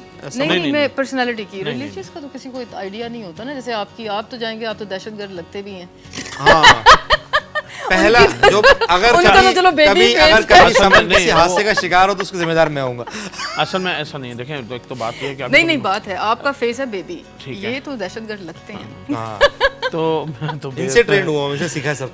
एक बात, दूसरी बात, अच्छा दूसरी बात यह है कि कभी भी हम कहीं भी ट्रैवल करते हैं तो नॉर्मल ट्रीट करते हैं जिस तरह वो सबको करते हैं, क्योंकि आपको देखें खाली दाढ़ी या उससे नहीं हो तो सिखों की दाढ़ियाँ तो हमसे बड़ी हैं माशाल्लाह, पगड़ वगड़ भी पहनते हैं, पता चलता है भाई सिख हैं या लोग हैं। और आपको पता है दुनिया भर में तबलीगी जमात वाले किस तरह ट्रैवल कर रहे हैं, पूरे पाकिस्तान से बाहर वेस्ट इंडीज़ में तबलीग की इतनी जमातें निकलती हैं, वो वीज़ा देते हैं तो तबलीगी जमात वाले जाते हैं ना, पूरी दुनिया में ट्रैवल कर रहे हैं। ये ऐसा कोई चक्कर नहीं है, मुझे आज तक किसी कल उस पर नहीं रोका। और ये तो मैं अभी यहाँ पे पहन कर आया हूँ, हम कभी भी जाते हैं तो उधर हम बिल्कुल टी शर्ट ट्राउजर्स जैसा देश वैसा जी ऐसे। अच्छा नहीं, मेरा पर्सनल एक्सपीरियंस ये है कि अगर आप किसी से सामने से बात करें, चाहे वो पाकिस्तान में हो चाहे पाकिस्तान से बाहर हो, पर्सनली अगर आप उससे आप किस तरह बात करते हैं ये बहुत मैटर करता है। समन ने कहा ना कि 3 साल पहले मैं कुछ और थी, आज मैं जब बात करती हूँ तो उसका बात करने का अंदाज डिफरेंट होता है।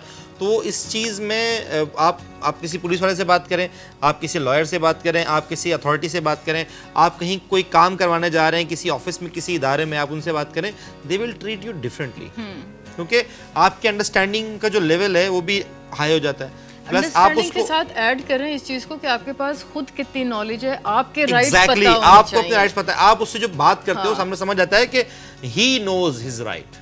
ठीक है, वो ना फिर तो आपसे वो आपसे लेगा, रिश्वत लेगा ना वो ऐसी बात करेगा। मतलब मैं पर्सनली, हम भी किसी कराची में गाड़ी चलाते हैं, किसी कराची में घूमते हैं, हमें कोई रोकता है तो हम उससे बात करते हैं। पहले तो अगर हमने ट्रैफिक ऑर्डर ने रोका है तो हमसे लाइसेंस के अलावा कोई चीज़ नहीं मांग सकते, वो होना चाहिए, वो होना चाहिए, आपने दिखा दिया। अगर आपको किसी ऐसे जो नॉर्मल पुलिस से स्नैप चेकिंग कर रही है तो ही और someone not supposed to ask papers और समथिंग ना, इनके पास लाइसेंस नहीं। ये दिखा देंगे अभी ये भी दिखा देंगे, एज पता चल जाएगी ना। अच्छा चलें दिखाएं तो सही, तस्वीर तो देखें आप। ये रखा भाई, देखो नहीं आप समझ नहीं, पता नहीं मेरे को हेलीकॉप्टर, ये मेरा लाइसेंस है भाई, ये देख लो। तस्वीर ही नहीं है आपकी इसमें तो। आपकी तस्वीर का लाइसेंस तो पर्स में रख के नहीं घूमूंगा भाई, अपना है ना, ये मेरा लाइसेंस है। अच्छा, ये मेरा शनाख्ती कार्ड है, सब है भाई।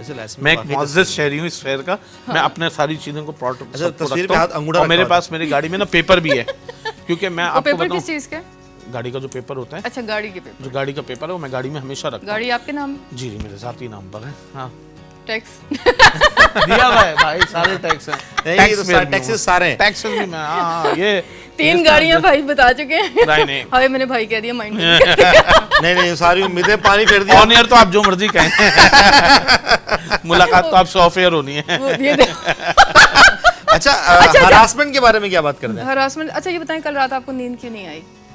कल तो मैं सो गया था, सुबह 5:30 बजे उठा ना मैं नमाज के लिए, फिर वो नमाज के बाद फिर मुझे 6:30 तक तो मैंने नींद नहीं आई। 7 बजे मुझे नींद आना शुरू, मैंने कहा यार ऐसा नहीं हो, मॉर्निंग शो में इनवाइटेड हूँ मैं, खुदा ना खास्ता आँख लग गई, नहीं खुली तो फिर दूसरा का, क्योंकि मैं खुद होस्टिंग कर चुका हूँ, और अगर आपके सेट के ऊपर गेस्ट नहीं पहुँचे तो बहुत ही ऑकवर्ड पोजीशन में आ जाता है आपका होस्ट बेचारा, वो उसके साथ उसकी टीम, क्योंकि आप सब लोग एक गेस्ट के लिए आए हैं, प्रोग्राम कर रहे हैं अपना, तो मेरी रिस्पॉन्सिबिलिटी है कि जब आपने मुझे इज्जत दी है तो मैं बिल्कुल पहुँचूँ। मैं ये नहीं कि मैं मोबाइल ऑफ करता सो जाता और 11 बजे उठ के आपको एक्सक्यूज कर रहा था बारिश हो रही है, तो ये मेरा नॉन, ये अच्छी, बहुत अच्छा लगा आपकी तरफ से फीडबैक हमें मिला। और पता है आपकी वजह से, हालांकि आजम ने बड़ी कोशिश की, बारिश हो रही है मैंने आपकी वजह से मैंने कहा नो हमारे गेस्ट आ रहे हैं, ऐसा पॉसिबल नहीं। बिल्कुल ऐसा ही है, दोनों तरफ से ना, मतलब मैं वाइस वर्सा है, आपने भी, मैंने आपकी इज्जत का ख्याल किया और आपने मेरी इज्जत का ख्याल किया। नहीं इज्जत तो आप बहुत करते हैं, इसमें कोई दूसरी राय नहीं। आइडिया जी जी, तो मैंने कहा भाई आपकी बुलाया है। आप क्या क्वेश्चन पूछना चाह रहे थे, पूछ लें। ऐसे क्या देख रहे हैं, क्या हो गया? सुन रहे हैं कुछ। अच्छा नाज़रीन, मेरे ख्याल से यहाँ पे एक छोटा सा ब्रेक लेते हैं, ब्रेक के बाद दोबारा मुलाकात करते हैं। कि जाइएगा मत, हमारे साथ रहिएगा, देखते रहिए प्रोग्राम आगाज़।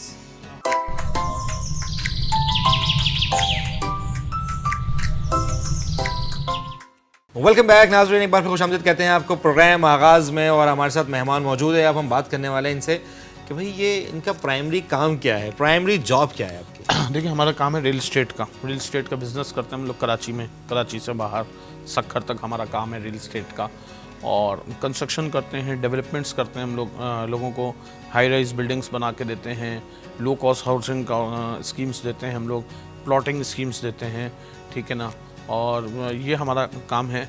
इसके अलावा हमारा जो है एक फूड बिज़नेस है, खाने का काम है। हम बहुत सारे इदारों के, बहुत सारी एम्बेसीज़ के ऑफिशियल केटरर्स भी हैं। ओके जी जी जी, तो हम बहुत सारी एम्बेसीज़ को, 3 एम्बेसीज़ को इस वक्त करंटली पाकिस्तान में सर्व कर रहे हैं। तो पता नहीं, उनसे पूछना पड़ेगा, नाम ले सकते हैं नहीं ले सकते, फिर अगले हाँ, ये ठीक बताऊंगा। है। एम्बेसी है, इंटरनेशनल लेवल इवेंट्स का और मामला, इसमें इवेंट्स इवेंट जी। ऑर्गेनाइजिंग, ठीक है। तो ये है, और कंस्ट्रक्शन का काम है हमारा, और हम हाई राइज, लेकिन आजकल क्योंकि रियल एस्टेट है, आपको पता है रियल एस्टेट का काम थोड़ा सा मंदा है, स्लो हो गया है, क्योंकि टैक्सेस के इशूज़ आ गए हैं काफ़ी हद तक, लोगों की बाइंग पावर ख़त्म हो गई है, लोगों की सेविंग्स ख़त्म हो गई हैं। लेकिन रियल एस्टेट कब उठता है, जब आपका जो कस्टमर है, जो एंड यूज़र है, वो ताकतवर होगा तो चीज़ बिकेगी। खरीद होगी तो चीज़ बिकेगी ना। मैं ज़मीन ले लूँ, महल बना लें, बिल्डिंगों के लिए ले लें, मकानात के लिए ले लें, आपका जो बिजली के बिल हैं आप देख रहे हैं लोगों के किस तरीके से आ रहे हैं। ना सिर्फ lower middle class, upper middle class लोग परेशान हैं बिजली के बिल, जिनके घरों के लाख रुपए बिल आ रहे थे, उनके 3-3 लाख रुपए बिजली के बिल आ रहे हैं। बिल्कुल ऐसा और जिस बेचारे का 2-5 हज़ार आता था, उसको 20,000 25,000 आ रहे हैं। तो आप देखें ना कि एक आदमी मिसाल, अगर आप 5 लाख रुपए कमाते हैं फॉर एग्जांपल, तो आप 1-1.5 लाख बचा सकते हैं, ताकि यार मैं कोई प्रॉपर्टी ले लूँ, सेव कर लूँ। अब वो 5 लाख में से 1 लाख भी नहीं बच रहा है ना, बच नहीं रहा, सेविंग जीरो है। अच्छा, इसको एक तरीके से मैं, अब जब सेविंग जीरो होती है ना, तो आप कहेंगे यार मैं पहले बच्चे पढ़ाऊं, घर का बिजली का बिल दूं, जो रोजमर्रा की जरूरतें पूरी करूं, जो मेरी काम है, जो बेसिक नीड्स है, मैं वो पूरी करूं। छोड़ो जब देखी जाएगी फ्लैट व्लैट बनाना या ये कोई काम है। नहीं, इसमें गवर्नमेंट का भी बहुत बड़ा अमल दखल है। असल में गवर्नमेंट चाहती नहीं है कि आप अभी पैसा रियल एस्टेट में डाल के स्टक करें, वो चाहती हैं कि आप बिजनेस में डालें ताकि सर्कुलेशन हो। अनएम्प्लॉयमेंट जो देखें, कॉन्सेप्ट क्या था पहले, जो अब हम सबको ही पता है ये कि जो बात हो सकती है, जो टैक्सेशन पहले थी, IRS के जो भी नए इनके रूल्स आए हैं, वो उसका रीज़न अगर हम बैक साइड पे देखें तो पॉजिटिव वे है। वो इसलिए है कि जब आप टैक्स नहीं दे रहे तो गवर्नमेंट के पास कुछ नहीं आ रहा, गवर्नमेंट के पास फंड्स नहीं आएंगे, तो वो आपसे इंफ्रास्ट्रक्चर या उनकी रिस्पॉन्सिबिलिटी कैसे पूरी कर सकेंगे। इफ़ यू डोंट माइंड, मैं आपको थोड़ा सा करेक्ट करूँ कि अगर आपने कहा कि जी लोग बिजनेस में पैसा सर्कुलेट करना चाहते हैं इसलिए रियल एस्टेट में गवर्नमेंट नहीं चाहती, ऐसा नहीं है। हमारे साथ 72 अलाइड एसोसिएशंस हैं जो हमारे साथ काम करती हैं। मिसाल के तौर पे आपसे शुरू करते हैं, आप एक घर बनाना चाहती हैं मेरे साथ, मेरी कंपनी के साथ। उस घर को बनाने के अंदर रेती बजरी सीमेंट से लेकर स्टील से लेके एक स्विच बटन तक, तो पहले तो ये आपका घर बनने में तैयार होगा। कंस्ट्रक्शन नहीं, वो प्लॉट्स लेके छोड़ देते हैं, उसमें नहीं, मैं बता रहा हूँ ना आपको, प्लॉट लेके सारी ज़िंदगी कोई नहीं छोड़ता। अल्टीमेट हर आदमी का ख्वाब होता है कि यार ये जो गाड़ी खरीद लिया ना, इसको मैं चलाऊँ, स्टार्ट करूँ, ठीक है ना। देखें, आप हो कोई आम आदमी हो जिसने घर लेना है, वो उसने बनाना है। वो जो आप इन्वेस्टर की बात करिए ना, वो 10%, बिल्कुल ठीक है, वो 10% है, वो इन्वेस्टर जो है वो 10-15% है। जो पब्लिक है 85%, वो तो जनरल पब्लिक है ना भाई। आप इन्वेस्टर हो सकती है, मैं इन्वेस्टर हो सकता हूँ, सब इन्वेस्टर नहीं हो सकता ना। सबको तो घर चाहिए, उसको अमेरिका नहीं घूमना, उसको हज नहीं करना, लेकिन उसको घर बनाना है। अब जब घर बन गया तो उसके ऊपर उसको पेंटिंग्स चाहिए, ये भी हमारी अलाइड इंडस्ट्रीज में आते हैं। आपको पता है, आपको कारपेट डालने, ये भी मेरी अलाइड इंडस्ट्रीज में आता है। आपने किचन बनाना है, किचन के साथ नए घर में नए बर्तन लेने, आपने 2 करोड़ 5 करोड़ का घर बनाया तो आपको 20,000 के बर्तन लेने। इन्वेस्टमेंट होती है 2 तरह से ना, आप इन्वेस्टमेंट की बात कर रहे हैं। इन्वेस्टमेंट एक होती है कि आपने इन्वेस्टमेंट अपने लिए की, अपनी फैमिली के लिए की, जिसको हम जेन्युइन बायर कहते हैं, ठीक है। वो तो आएगा, वो तो अभी भी आएगा एंड यूजर, वो जैसे भी हालात हो, वो नहीं आ रहा, वही नहीं आ रहा। देखिए बहुत खराब है मार्केट। आपको मैं अगर मेरा एंड यूजर कंस्ट्रक्शन फील्ड में, अगर मेरा एंड यूजर स्मूथली चलता रहे, आई एम सॉरी, आप पहले पूरी बात, अगर मेरा एंड यूजर स्मूथली मेरे पास आता रहे तो मुझे इन्वेस्टर की ज़रूरत नहीं होती, ठीक है। आपको इन्वेस्टर की ज़रूरत कब पड़ती है, जब आपका एंड यूज़र पीछे रह जाता है। आप समझें, आपको एक पूरा चैनल चलाने के लिए, शो चलाने के लिए भाई 20 लाख रुपए चाहिए। अगर वो आपको मिल रहे हैं तो ठीक है, नहीं है तो आपको स्पॉन्सर, जैसे चैनल्स को स्पॉन्सर चाहिए होते हैं, इस तरह रियल एस्टेट वालों को इन्वेस्टर चाहिए होता है। ये 2 लोग ऐसे ही हैं। अब हमें अगर हमारा एंड यूज़र मिल रहा है तो मैं तो एंड यूज़र के साथ खुश हूँ। क्यों? क्योंकि वो मेरे साथ छोटे मार्जिन पे भी खुश है ना। मेरे से इन्वेस्टर आएगा, वो मार्जिन भी बड़ा लेगा, मेरे साथ नेगोशिएट भी करेगा, मेरा पार्टनर बनेगा, तो मेरे साथ सवाल भी करेगा कि भाई आप लाल गाड़ी में घूमते हैं, मैं सफ़ेद में क्यों घूम रहा हूँ, मैं तो आपका पार्टनर हूँ। आप तो ये चीज़, कस्टमर आपको, अगर आपने 400 फ्लैट की बिल्डिंग बनानी है और आपके पास 350 कस्टमर हैं, तो आपको तो फ्लैट ही बेचना है ना। वो आपको बेचूं, इसको बेचूं, उसको बेचूं, उससे क्या फ़र्क पड़ता है। रियल एस्टेट के अंदर जो महंगाई का जो इस वक्त इम्पैक्ट है, वो आपकी रियल एस्टेट इंडस्ट्री के ऊपर पड़ा है।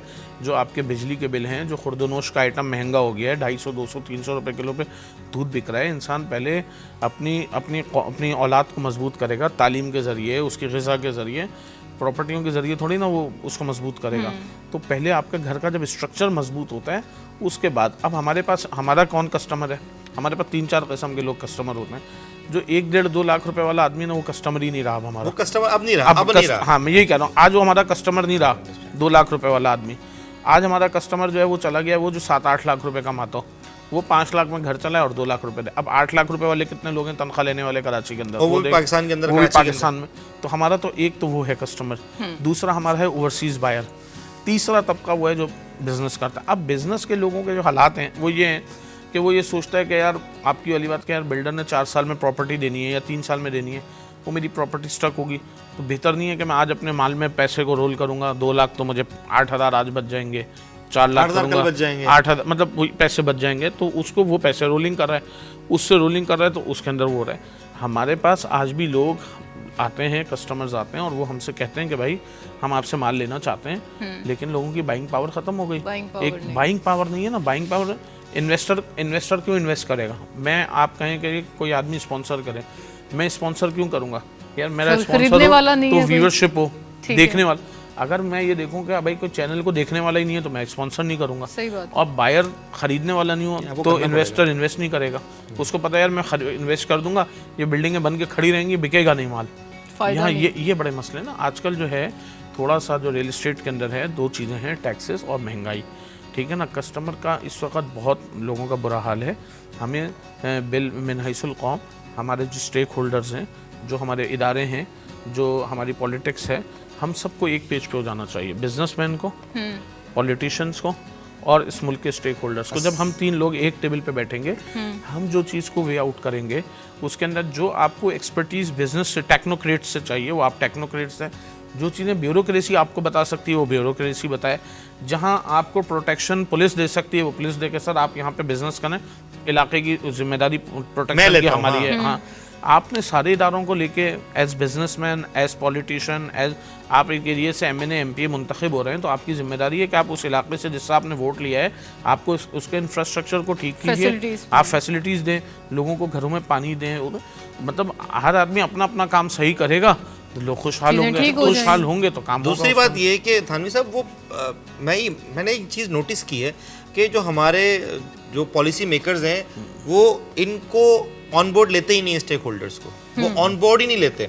वो मीटिंग्स करते हैं, लेकिन मीटिंग्स की हद तक होती है। कभी भी पॉलिसी मेकिंग में मैंने नहीं देखा कि भाई किसी अच्छे टाइकॉन का जिक्र हो कि हाँ यार इसने, जितने भी हैं वो with in the parliament, with in the policy maker, with in the bureaucrat, वो चीज़ें वहीं पे सर्कुलेट कर रही होती हैं। वो पॉलिसी बनाकर आपके मत्थे मार देते हैं कि ये पॉलिसी है, ये टैक्सेस हैं, ये हैं, ये वो हैं, फलाने ढिमाका है, सोशल सिक्योरिटी, ये सिक्योरिटी, वो सिक्योरिटी।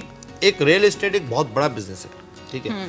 अच्छा, इस बिजनेस से जिस तरह आपने कहा कि 72 या 80 इंडस्ट्रीज हैं, ठीक है, वो ऑलमोस्ट आपके साथ अलायंस में है। अल्टीमेटली अगर किसी ने घर बनाना है तो वो सुई धागा हर चीज़ खरीदेगा, ऐसा ही है, ठीक है। वो आपका पैसा सर्कुलेट होगा, फिर फॉरेन इन्वेस्टमेंट भी आपके पास आती है, ऐसा ही है। जो ओवरसीज पाकिस्तानी है।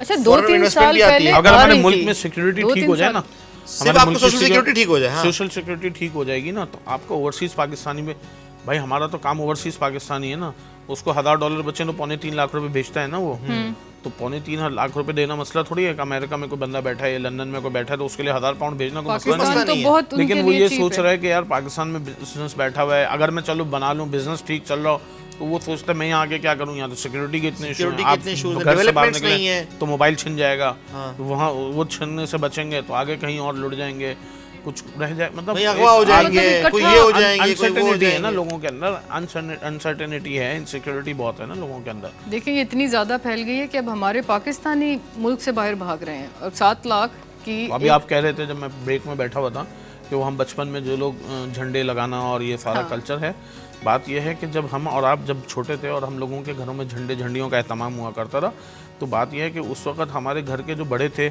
उनमें भी एक मुहिब्बे वतनी थी और हमारे अंदर हुब्बुल वतनी थी और हमारे अंदर भी हुब्बुल वतनी थी।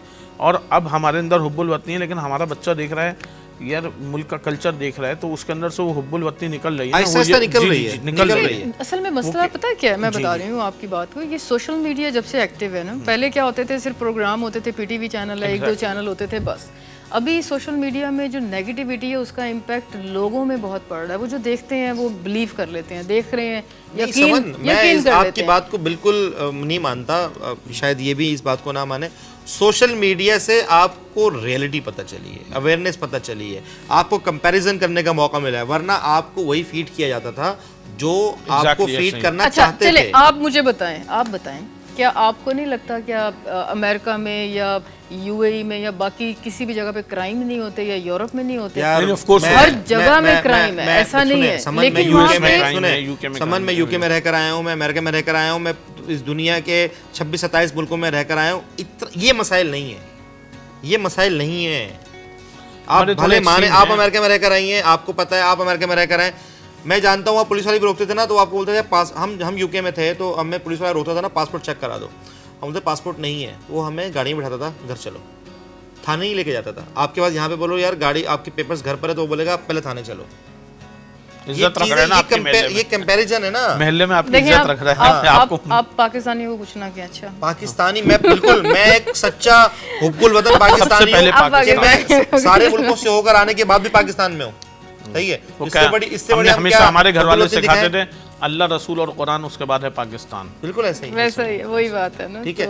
लेकिन हुब्बुल वतनी है, लेकिन ठीक कर दें बस, ये सही कह रहे हैं। मैं थानवी साहब की बात को सेकंड करूंगा कि चीजें निकलती जा रही हैं। अच्छा नहीं, इसको अब सॉल्यूशन की तरफ जाएं। मैं कह तो रहे हैं कि हमारे पॉलिसी मेकर्स को चाहिए तमाम स्टेक होल्डर्स को एतमाद में लें किसी भी चीज़ को। देखिए समन, मैं आप प्रोग्राम करते हैं, हम चीज़ को डिस्कस करते हैं, अगर मैं आप सुबह आप आए, मैं आपको बोलूँ यार ये प्रोग्राम करना है, आपको पता ही ना हो, तो आप एक दिन बर्दाश्त करेंगी, 2 दिन करेंगी, 3 दिन करेंगी, 4 दिन बोलेंगे आजम खुद कर लो, या भाई मैं जा रही हूँ। नहीं, अच्छे हो उसकी निशानी नहीं है अगर वो चौथे दिन क्या खुद कर लो।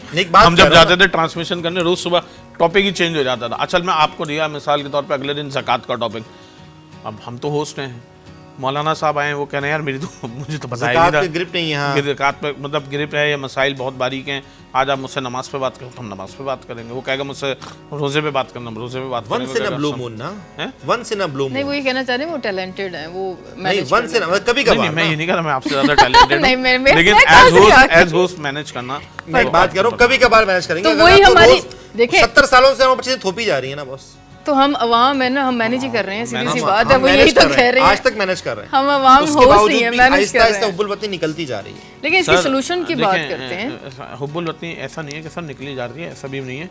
अब हम बैठे हैं ना पाकिस्तान में, आप रहकर वापस ही आ गए ना, तो हुब्बुल वतनी है ना, रह लेते वहाँ पे, आप नहीं रहे। लेकिन हम कहीं भी जाते हैं, जो नई नस्ल है हमारी, वो ये इस बात को सोचेगी। देखो नई नस्ल को भी सिखाना है ना, जो घर से सिखाएंगे वो रहेगा ना। देखो नई नस्ल तो अभी बिल्कुल वो है ना, पौधा है, पानी डालना है, उसके ऊपर दूध डालना है, उसके अंदर आपने आम का बीज बोना है, केले का बोना है, तो आप बताएंगे ना। ऐसा नहीं है सर। देखें हमारे यहाँ आपको आज भी अल्लाह का शुक्र है, थ्रू आउट सारा देखा, जो रिलीजियस और फैमिली वैल्यूज़ पाकिस्तान के अंदर हैं अल्हम्दुलिल्लाह, वो पूरे दुनिया में कहीं नहीं है। नंबर 1 नहीं, बिल्कुल ये इस बात से तो बात ये है कि जो हमारे मुल्क के बच्चे हैं, जो भी आने वाली कौम है, आप उनको बोलो, वो भी नहीं रहना चाहते। जब आप उनको 15 दिन 20 दिन आप बाहर दिखाते हैं ना, तो बच्चे ज़िद करते हैं घर चलें, पाकिस्तान चलें, मुल्क चलें, जबकि हम इस एज में अपने बच्चों को घुमाने ले जा रहे हैं, खुद थोड़ी ना कोई दोस्तों के साथ अकेले जा रहे हैं, तो हम तो बच्चों की खातिर जा रहे हैं। तो बच्चे बोलते हैं बाबा बस चलें, अब 15 दिन हो गए, 13 दिन हो गए, तो हम तो बच्चों को लेकर पर जाते हैं, तो वो वापस आते हैं, क्योंकि आप अपनी जड़ों को जब मजबूत कर देंगे तो वो होगा। अब सोशल मीडिया आ गया, यूट्यूब आ गया, वॉटएवर जो भी चीज़ें हो गई, वो सब अपनी अपनी जगह एग्जिस्ट कर रही हैं, उसमें कोई दूसरी राय नहीं है।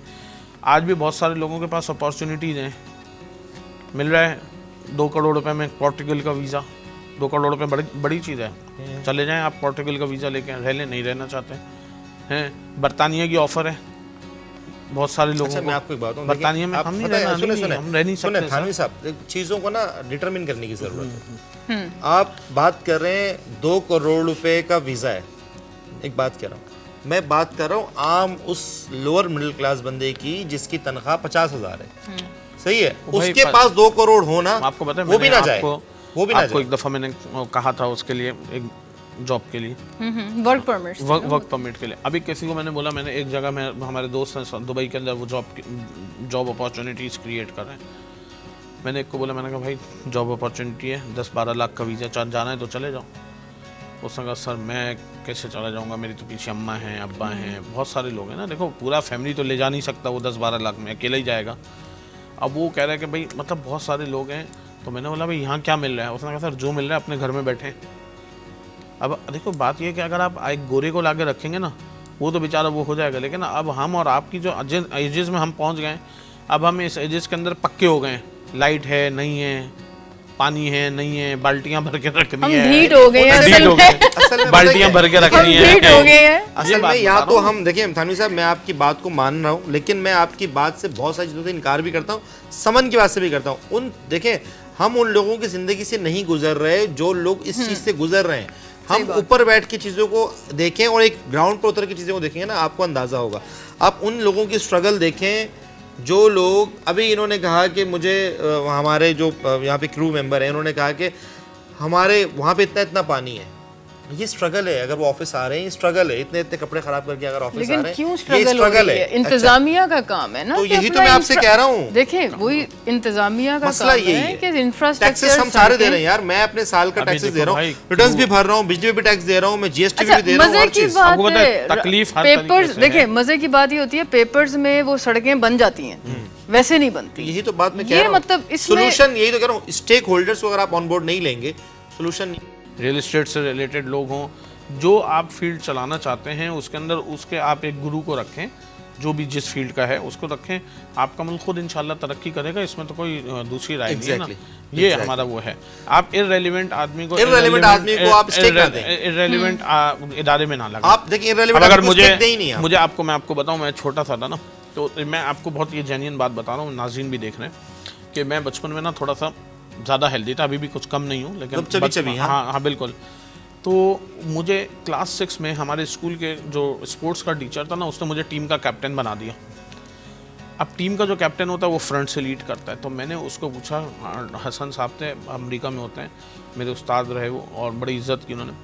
मैंने उनको कहा सर मैं, आपने मुझे कहा, उन्होंने कहा आप हाफिज़ कुरान हैं और आपको जो है ना कैप्टन ही होना चाहिए, मैं हाफिज़ कुरान को पीछे नहीं खड़ा कर सकता। मैंने कहा सर मैं हाफिज़ कुरान हूँ, उसके लिए तो आप मुझसे तिलावत करा लेते हैं वो जो उसमें सुबह असेंबली में, तो मेरा काम ख़त्म हो गया और शुक्रिया। उसने कहा नहीं यार, अब मैं तो चल यूवीएल स्पोर्ट्स कॉम्प्लेक्स में मैचेस होते थे लकी वन के सामने, जो है स्कूल के एनुअल स्पोर्ट्स जो हो रहे हैं, अब कैप्टन साहब चलते भागते भागते थक गए और जो पीछे बच्चे थे और जो एक्टिव बच्चे थे, प्रोएक्टिव थे, वो भी रुक गए। उनकी मोटिवेशन तो मैंने उसको बोला, मैंने कहा सर ऐसा नहीं करो। फिर उसको फिर प्रिंसिपल ने और 2-3 लोगों ने बोला ठीक है यार, हाफिज़ है माशाल्लाह, उसकी इज्जत करो, लेकिन स्पोर्ट्स के अंदर ये वो है। अब अगर मैं हाफिज़ कुरान हूँ तो आप मेरे से ये नहीं करेंगे, मतलब मुझे अपने टीम का क्रिकेट की वो करा रहे हैं, तो ये मैं आपको थोड़ा सा एग्जैक्टली जिसका जो डोमेन है वो उसमें रहना चाहिए, और जो डिजर्विंग नहीं है उसको उसका स्टेक ही नहीं देना चाहिए। जी। बहुत शुक्रिया थानवी साहब, आपने प्रोग्राम में टाइम दिया, आप आए और आपने बहुत हमसे मुख्तलिफ हमने टॉपिक्स पे बात की, बड़ा मज़ा है आपसे बात करके। आते रहिएगा हमारे प्रोग्राम में। तो फिलहाल हम जो है ना वो इजाज़त लेते हैं। बिल्कुल। तो आप कोई मैसेज देना चाहते हैं कौम को, पैगाम देना चाहते हैं कुछ, तो आप दे सकते हैं। बिल्कुल भाई, मुल्क के जो हालात हैं, 2 वक्त काम करें हर आदमी, अमीर भी, गरीब भी और दरमियाना तबका भी। हड़ारामी बिल्कुल नहीं होनी चाहिए कौम के अंदर, ठीक है ना। सारे जो मामलात हैं वो हम हुकूमत पे नहीं डाल सकते, इदारों पे नहीं डाल सकते। आप जिस तरह अपने घर का ख्याल रखते हैं उस तरह आप अपनी गली का ख्याल रखें, अपने इलाके का ख्याल रखेंगे तो ऑटो सफाइयाँ सुथराइयाँ भी हो सकती हैं। कुछ चीज़ें अपने ऊपर ले लें इंसान। आप अपने कपड़ों का ख्याल करते हैं, अपने घर का, अपने बिस्तर का ख्याल करते हैं, थोड़ा सा कीजिए और मेहनत कीजिए, तालीम हासिल कीजिए, टिकटॉक्स के चक्कर में ज़रा कम पड़िए और वो चीज़ें लीजिए। अगर कल को खुदा ना खास्ता टिकटॉक और यूट्यूब बंद हो गया, पाकिस्तान में बैन हो गया है, तो फिर आपका रोज़गार क्या रहेगा। तो आपको स्किल्ड आदमी होना बहुत ज़रूरी है लाइफ के अंदर। कोई भी चीज़ हो, आपके सब्जेक्ट्स पे आपकी ग्रिप बहुत स्ट्रांग होनी चाहिए। आप जो बनना चाहते हैं, आप ये नहीं है कि सब ने कोई, हर आदमी ने कोई अल्लामा बनना है। आप जो बनना चाहते हैं, जो आपका दिल है, उसमें आप अपने स्किल्ड को मजबूत कीजिए, तालीम हासिल कीजिए। नौजवान बच्चियाँ जो हैं ज़रा टिकटॉक पे कम टाइम दें। स्कूल खुलने वाले हैं, स्कूल वाले अपने उसमें करें। सबकी वेकेशंस ओवर हो गई हैं ऑलमोस्ट। जो लोग कहाँ घूमने गए हैं, 10-15 दिन का और टाइम दे दिया गवर्नमेंट ने स्कूल खुलने के लिए। बच्चे पढ़ें, माँ बाप को भी गुजारिश है ज़रा मोबाइलों को कम इस्तेमाल करें और माँ बाप भी पढ़ें। हाँ, माँ बाप, ताकि बच्चों पे उनका फोकस रहे। नहीं, माँ बाप का भी बड़ा फोकस हट गया बच्चों के ऊपर से। अपने तवज्जो नहीं है जो हमें हमारे बचपन में मिली है। और ये मैं ना सिर्फ सबको बल्कि अपने घर वालों से ये बात का आगाज़ कर रहा हूँ कि मेरे घर वाले भी देख रहे हैं और जो भी मेरे, ये आप मैसेज दे रहे हैं या लेक्चर दे रहे हैं? मैं मैसेज में लेक्चर है मेरे। आपको पता है मैं बहुत सारी जगहों पे लेक्चर भी देने जाता हूँ। ये तो क्लास ले ली आपने, नाज़रीन की क्लास ले ली आपने। मोटिवेशनल स्पीकिंग करने भी जाता हूँ, लोगों को बताता हूँ। और जो नौकरी कर रहा है ना, उसको एक मशवरा है ना, इसमें लेक्चर है ना, वो है कि वो छोटा कारोबार ज़रूर करे, आप कुछ नहीं कर सकते, आप ठेले पे रख के टमाटर बेच सकते हैं, खुदा की कसम वो बेचिए। आप खीरा प्याज बेच सकते हैं, वो बेचिए, लेकिन आप बेचिए। काम को छोटा बड़ा समझ के कभी मत शर्माइए। ये मैं आपको बात बता रहा हूँ, क्योंकि मैं एक मुख्तसर सा बता दूं कि जो हमारा मेन काम था वो तो बहुत थ्रू आउट था, और मैंने अपना जो केटरिंग का बिज़नेस शुरू किया वो तो मैंने अभी 5-8 साल पहले शुरू किया था। मुझे कुछ लोगों ने बड़ा डीमोटिवेट किया कि यार मतलब एक स्टेब्लिश्ड आदमी, एक बड़ा काम करने वाला आदमी एक ऐसा काम कर रहे हैं कि जिसके लिए उसको 5 किलो की देग भी बनानी पड़े और 10 किलो की। लेकिन अल्हम्दुलिल्लाह मैं काम से नहीं शर्माया। आज मेरा कराची में नहीं बल्कि मैं लाहौर तक मेरा खाना जाता है, और मैं जब ह्यूस्टन में था 2-3 साल पहले, तो मैं वहाँ पर 1-2 बड़े रेस्टोरेंट्स को रेसिपी देकर आया। काम करो भाई, काम से नहीं शर्माओ। हक हलाल का काम है करो, हराम का बड़ा काम भी छोड़ दो और हलाल का छोटा काम भी नहीं छोड़ो। थैंक यू सो मच, बहुत शुक्रिया प्रोग्राम में टाइम देने के लिए। आपने हमें टाइम दिया, बहुत बड़ा मैसेज इन्होंने दिया, जिसमें मैसेज भी था और आपको मशवरा भी था। एक बहुत कॉम्प्रिहेंसिव मैसेज दिया, मशवरा भी दिया कि ये चीज़ें जो इन्होंने बताई ये बिल्कुल इस पर हमें अमल भी करना चाहिए, इसके ऊपर हमें सोचना भी चाहिए। छोटे छोटे बिजनेसेस जो हैं ये आपको एक दिन बड़ा बहुत ऊपर तक ले जाते हैं। जितने भी आप बिजनेसेस देख रहे हैं वो बहुत छोटे पैमाने से शुरू होते हैं। वैसे भी कहते हैं कि आप एक सारे एग्स एक बास्केट में ना डालें ना। हाँ। कभी अप्स एंड डाउन्स होते हैं, तो कोई छोटा बिजनेस है वो भी कभी कभी बड़ा बन जाता है। और जितने भी बड़े बड़े बिजनेसेस हैं ये सारे बहुत स्मॉल स्केल से स्टार्ट हुए थे और आज ये पूरी दुनिया में फैले हुए हैं। तो आप ये छोटे छोटे बिजनेसेस करें और इनके मशवरे पर अमल करें और अपने बच्चों को, खास तौर पर बच्चों का ख्याल रखें। और अभी वैसे भी अगस्त का महीना शुरू हो गया और आज 1 अगस्त था, तो जैसा कि हम डिस्कस कर रहे थे ये हमारे मुल्क के मसाइल की डिस्कशन थी। इसका हरगिज़ मतलब ये नहीं है कि हमारे दिलों से मोहब्बत ख़त्म हो गई है या मोहब्बत कम हो गई है। ये चीज़ें, ये एलिमेंट अपने बच्चों में ना आने दें, बल्कि बच्चों को अपने मुल्क की हिस्ट्री बताएं कि हमारा मुल्क किस लिए बना था, हमारा मुल्क क्यों बना था, हमारे मुल्क के लिए क्या क्या कुर्बानियाँ देनी पड़ी, कि किस वजह से बनाया, किन किन लोगों ने इसमें हिस्सा लिया, ताकि बच्चों के दिलों में जज्बा, मोहब्बत और अपने मुल्क की जो चाहत है वो पैदा हो। क्योंकि यही बच्चे कल को इस मुल्क की तरक्की का राज बनेंगे और इस मुल्क को तरक्की दिलाने में इन्हीं बच्चों का साथ होगा। तो हमें इजाज़त दीजिए, इंशाल्लाह आपसे मुलाकात होगी अगले प्रोग्राम में। अपना बहुत सारा ख्याल रखिएगा। अल्लाह हाफिज़। पाकिस्तान जिंदाबाद।